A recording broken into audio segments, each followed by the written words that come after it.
বাঙালি হিসেবে এটা আসলে খুবই লজ্জার একটা বিষয়। বিনিষ্ট শক্তিটা যে মাথাচাড়া দিয়ে উঠছে, এই কালো থাবার হাতটা কেটে ফেলা হোক। এটা আসলে বহু যুগ ধরে এটা হয়ে আসছে। এটার কোনো বিচার সেইভাবে কিন্তু হচ্ছে না। সবসময় আমাদের কিন্তু আইন তৈরি হচ্ছে, আইনের প্রয়োগটা হচ্ছে না। হাজারো আসিয়ার জন্য আজকে দাঁড়িয়েছি। আমি বাচ্চা স্কুলে যাচ্ছে, আমি একটা অনিশ্চিত যে আমার বাচ্চার কিছু একটা হতে পারে। ফাঁসি হোক, সবারই একই চাওয়া। আসলে আমি চাই যে ছোট শিশু, নারী হোক, শিশু হোক এবং বালক যারা এরকম নির্যাতনের শিকার হচ্ছে তাদের সুষ্ঠু বিচার হোক। আমরা চাই বাঙালি হিসেবে এটা আসলে খুবই লজ্জার একটা বিষয়। এই কালো থাবার হাতটা কেটে ফেলা হোক, আর কিছুই চাই না। আল্লাহর কাছে এটাই চাওয়া এবং আশা করি সবাই এটাই চায়। এবং কালকে যখন আসিয়ার এই অবস্থা, আমরা সবাই পুরো বাংলাদেশ কেঁদেছে, এটা আপনারাও জানেন, আমরাও কেঁদেছি। কিন্তু আমি চাই একটা সুষ্ঠু বিচার সবসময়, আর কখনো জানি এই ধরনের কোনো অমানবিক কার্যক্রম বাংলাদেশে না হোক।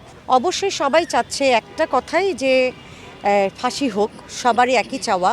তো সবার যে চাওয়া অবশ্যই আমারও তাই চাওয়া। যে আসিয়ার যে আমাদের যে প্রত্যেকটা সমাজে যে ধর্ষণ, খুন, রাহাজানি বেড়ে গিয়েছে, তার বিপক্ষে এই বিনিষ্ট শক্তিটা যে মাথাচাড়া দিয়ে উঠছে, এটাকে আমরা সমাজ থেকে নির্মূল করার জন্য এটারই প্রতিবাদে আজকে আমরা এই ব্যানারে আমাদের তার পক্ষে দাঁড়িয়েছি। এটা সবসময় হচ্ছে, এটা আসলে বহু যুগ ধরে এটা হয়ে আসছে।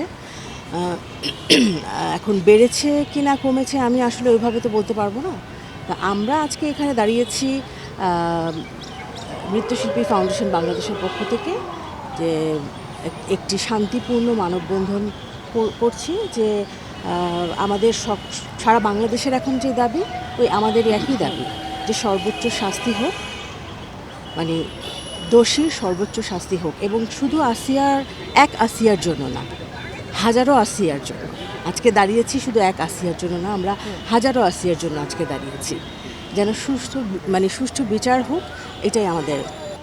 আসলে যে দেশে এই ধরনের একটা পরিস্থিতি চলছে, আগেও হয়েছে, কিন্তু এটার কোনো বিচার সেইভাবে কিন্তু হচ্ছে না।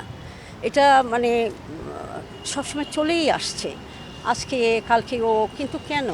দেশকে আমরা একটা শান্তিপূর্ণ দেশ চাই। এই দেশে যদি এইরকম দানব থাকে, এরকম, তাহলে তো আমাদের শিশুরাও তো নিরাপদ নয়। তাহলে আমরা কীভাবে এই দেশে বাঁচবো বা কী করবো? আমরা একটা অনিশ্চিত ভবিষ্যতের মধ্যে মনে হয় যে দিন কাটাচ্ছি, যে আমাদের বাচ্চাদের কি হবে। আজকে আমি বাচ্চা স্কুলে যাচ্ছে, আমি একটা অনিশ্চিত যে আমার বাচ্চার কিছু একটা হতে পারে। কিন্তু এর তো একটা সুষ্ঠু বিচার হওয়া উচিত।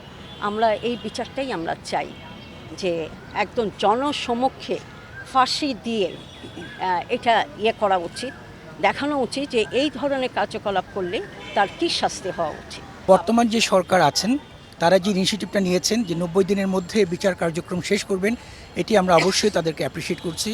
আমরা তাদেরকে অসংখ্য ধন্যবাদ জানাচ্ছি। তবে হ্যাঁ, যাতে বিচার কার্যক্রমটা লেন্দি না হয়ে যায়, সবসময় আমাদের কিন্তু আইন তৈরি হচ্ছে, আইনের প্রয়োগটা হচ্ছে না। আমরা চাই আইনের প্রয়োগটা হোক।